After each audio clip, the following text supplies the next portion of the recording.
Hello नमस्कार। तो कैसे आप सभी, स्वागत है आप सबका आपके अपने YouTube channel him study group में। तो आज आपके लिए एक और मॉक टेस्ट हम लेके हाजिर है, जिसमें कि रहेगा आपका एचपी जीके रहेगा, और साथ में रहेगा हिंदी ग्रामर, और साथ में आपका मैथ का सेक्शन रहेगा थोड़ा बहुत। ठीक है, तो डेली आपके लिए मॉक टेस्ट जो है वो अपलोड होते हैं। हर रोज़ वीडियो शाम को 7:30 बजे अपलोड होती है। आपने टाइम से वीडियो को वॉच आउट कर लेना है, और आप हमारे टेलीग्राम चैनल से भी जुड़ सकते हैं, जिसका लिंक जो डिस्क्रिप्शन बॉक्स में जो ये दे रखा है। ठीक है, बाकी डेली आपके लिए मॉक टेस्ट जो अपलोड होते रहेंगे। चाहे आप किसी भी एग्ज़ाम की तैयारी कर रहे हैं, पटवारी के एग्ज़ाम की तैयारी कर रहे हैं, पुलिस के एग्ज़ाम की तैयारी कर रहे हैं, अदर कॉम्पिटिटिव एग्ज़ाम, तो उन सब के लिए जो मॉक टेस्ट है मोस्ट इंपॉर्टेंट रहने वाले हैं। जैसा कि आपको पता है कि इस मंथ से आप अगले मंथ से फरवरी से आपका जो वो पुलिस का जो आपका ग्राउंड है वो भी स्टार्ट होने वाला है। तो मार्च के लास्ट तक आपके इसके एग्ज़ाम भी वो है जो वो हो जाएंगे। तो आप अपने एग्ज़ाम के लिए, आपके पुलिस के एग्ज़ाम के लिए ज़्यादा से ज़्यादा 2 मंथ आपके एग्ज़ाम और पुलिस के ग्राउंड के लिए दोनों में, तो 2 मंथ के अंदर आपने अपनी सारी तैयारी जो वो कंप्लीट करनी है। तो चलिए स्टार्ट करते हैं आज का फर्स्ट क्वेश्चन। फर्स्ट क्वेश्चन है कि पांडवों ने 12 वर्ष का वनवास किस क्षेत्र में बिताया था? तो मनाली में, सिरमौर में, महासू में या काजा में? तो इन्होंने बताया था ये 12 वर्ष का वनवास जो वो महासू में इन्होंने बिताया था। तो चलते हैं नेक्स्ट क्वेश्चन की ओर। नेक्स्ट क्वेश्चन है कि अंगोरा खरगोश प्रजनन केंद्र, अंगोरा खरगोश प्रजनन केंद्र कहाँ पर स्थित है? ज्यूरी में, ताल में, मनाली में या नंगवाई में? तो ये है नंगवाई। नंगवाई कहाँ है? आपकी मंडी में। नंगवाई मंडी में स्थित है अंगोरा खरगोश प्रजनन केंद्र। चलते हैं नेक्स्ट क्वेश्चन की ओर। नेक्स्ट क्वेश्चन है कि कांगड़ा पेंटिंग कला का, ठीक है, जो कांगड़ा पेंटिंग कला थी इसका मुख्य केंद्र क्या है? तो भगवान कृष्ण और राधा है, राज दरबार है, प्राकृतिक सौंदर्य है, इनमें कोई नहीं। तो भगवान कृष्ण और राधा जो है इसका ये मुख्य केंद्र है। चलते हैं नेक्स्ट क्वेश्चन की ओर। नेक्स्ट क्वेश्चन आपका कि लवी मेला कौन से महीने में मनाया जाता है? तो इसको आप, ये जो क्वेश्चन है, जनवरी, फरवरी, सितंबर या अक्टूबर, इनमें से ये कोई नहीं है। ठीक है, तो आप मुझे कमेंट करके ये बताएंगे कि जो लवी मेला है, लवी मेला ये कौन से मंथ में जो ये मनाया जाता है? ये ऑप्शन नहीं है इनमें से कोई भी, तो आप ये कमेंट करके बताएंगे मुझे कि लवी मेला जो है कौन से मंथ में मनाया जाता है। चलते हैं नेक्स्ट क्वेश्चन की ओर। नेक्स्ट क्वेश्चन है कि बुशहर रियासत के किस राजा को अजान बाहु की उपाधि प्राप्त है? तो ये जगत सिंह को है, केहरी सिंह को है, राम सिंह को है या रूप सिंह को? तो ये थे आपके केहरी सिंह। ठीक है, केहरी सिंह, इनको जो है वो अजान बाहु की उपाधि जो वो प्राप्त थी। चलते हैं नेक्स्ट क्वेश्चन की ओर। नेक्स्ट क्वेश्चन है कि स्वतंत्र रूप से बोली जाने वाली ध्वनियाँ क्या है? मतलब स्वतंत्र रूप से, इनमें से अब आपका ये है ग्रामर, क्या बोलते हैं इसको, हिंदी ग्रामर का। स्वतंत्र रूप से जो ध्वनि बोली जाती है उनको क्या कहा जाता है? इसका मतलब ये कि जो ध्वनि स्वतंत्र रूप से बोली जाती है उसको क्या कहा जाता है? उसको स्वर कहा जाता है, व्यंजन कहा जाता है, वर्ण कहा जाता है या फिर शब्द कहा जाता है? अच्छा, स्वर कितने होते हैं अपने पास है? स्वर होते हैं 11। ठीक है, व्यंजन कितने होते हैं? व्यंजन होते हैं आपके 33। ठीक है, और ये व्यंजन जो है ये कैसे बोले जाते हैं? ये स्वरों की सहायता से बोले जाते हैं। ठीक है, स्वरों की सहायता से जो आपके व्यंजन जो ये बोले जाते हैं। ठीक है, तो अब स्वतंत्र रूप से बोले जाने वाली ध्वनि कौन सी होगी? स्वर। ठीक है, स्वतंत्र रूप से बोले जाने वाली ध्वनि कौन सी है? स्वर। और व्यंजन जो ये स्वरों की सहायता से बोले जाते हैं। चलते हैं नेक्स्ट क्वेश्चन की ओर। नेक्स्ट क्वेश्चन आपका कि शांत रस का स्थायी भाव क्या है? तो शांत रस का स्थायी भाव रति है, निर्वेद है, उत्साह है या शौक है? तो करुण रस का स्थायी भाव आपका शौक हो गया, वीर रस का स्थायी भाव आपका उत्साह हो गया, शांत रस का स्थायी भाव निर्वेद हो गया, और श्रृंगार रस का स्थायी भाव आपका रति हो गया। चलते हैं नेक्स्ट क्वेश्चन की ओर। नेक्स्ट क्वेश्चन है कि चिड़िया आसमान में उड़ती है, वाक्य में कौन सी क्रिया है? तो आपका हो गया उड़ना हो गया, ध्यान रखना, सोना हो गया, ठीक है, दौड़ना हो गया। जिसमें क्रिया का ट्रांसफर न होता है वो आपकी अकर्मक क्रिया होती है, जिसमें कर्म होता है वह सकर्मक होती है। तो चिड़िया आसमान में उड़ती है, ये आपकी कौन सी क्रिया है? ये आपकी अकर्मक क्रिया है। अब एक वाक्य लिखता हूँ, जैसे मैंने, मोहन ने राजेश को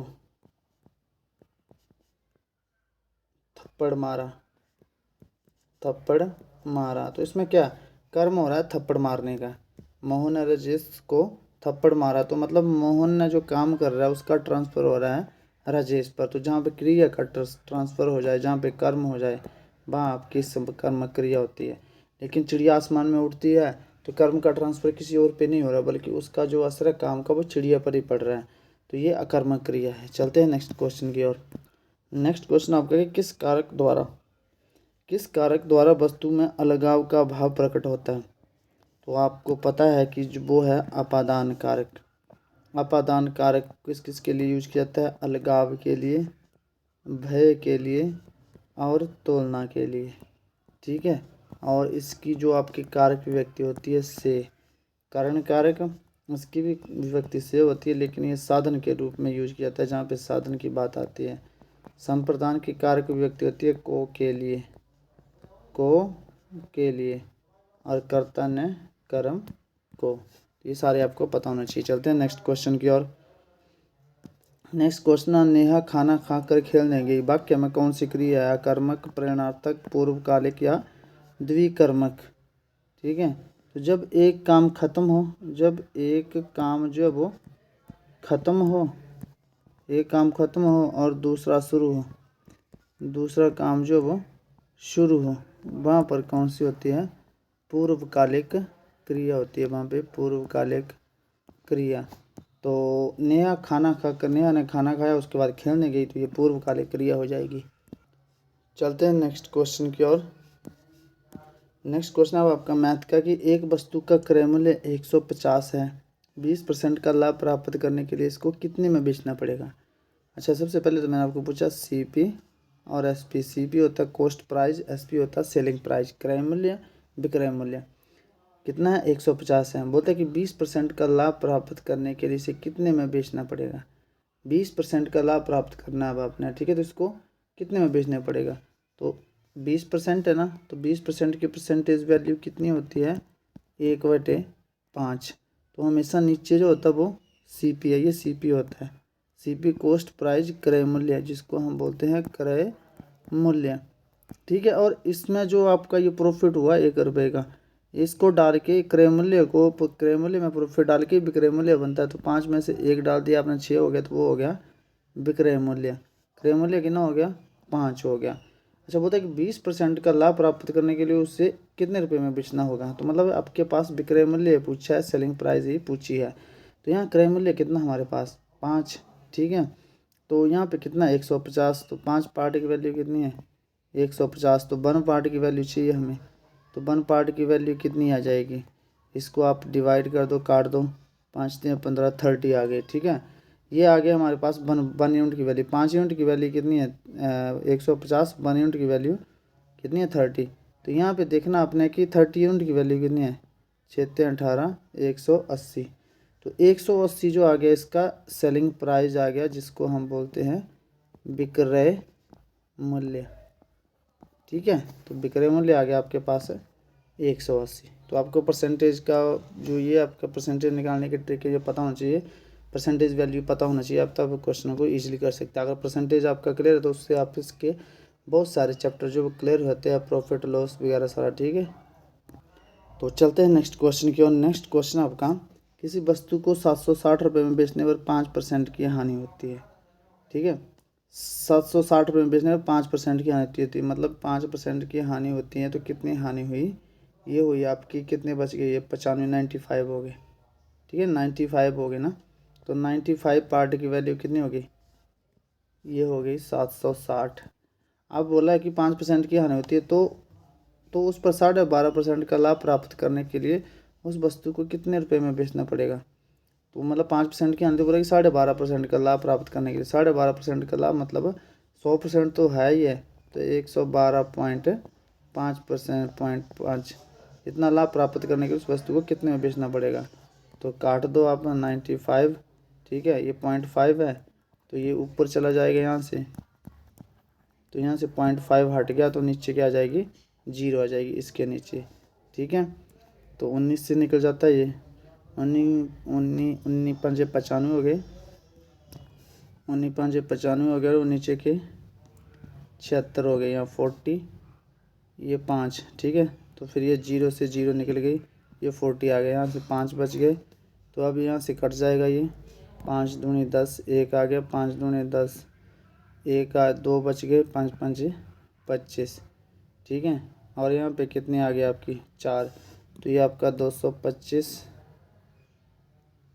मल्टीप्लाई बाय 4, 5 के 20 हो गए, 2 आपका रिमाइंडर बच गया, 4 दूनी 8, 2 10, 1 और 4 दूनी 8 और 1 9।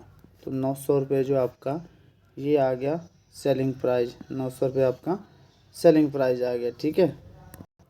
तो चलते हैं नेक्स्ट क्वेश्चन की ओर।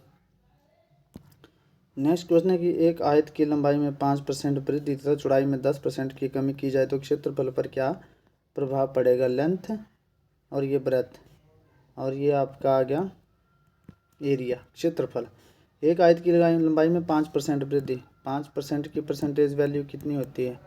तो आप निकालने नहीं आती तो 5/100 कर दीजिए, और 5 एकम 5, 5 दूनी 10, 1/20 हो जाए। और 10% की परसेंटेज वैल्यू होती है 1/10, ये आपको पता होना चाहिए, ठीक है। यहाँ पे लिखता हूँ मैं 5% की परसेंटेज वैल्यू आपकी ये हो जाएगी आपकी 1/20, और 10% की परसेंटेज वैल्यू 1/10 जो आपकी हो जाएगी, ठीक है। तो आपको परसेंटेज वैल्यू का पता लग गया। तो 5% की वृद्धि की जाए किसमें, आयत की लंबाई में। लंबाई में 5% की वृद्धि करनी है हमने अब, ठीक है। तो लेंथ कितनी है यहाँ पे,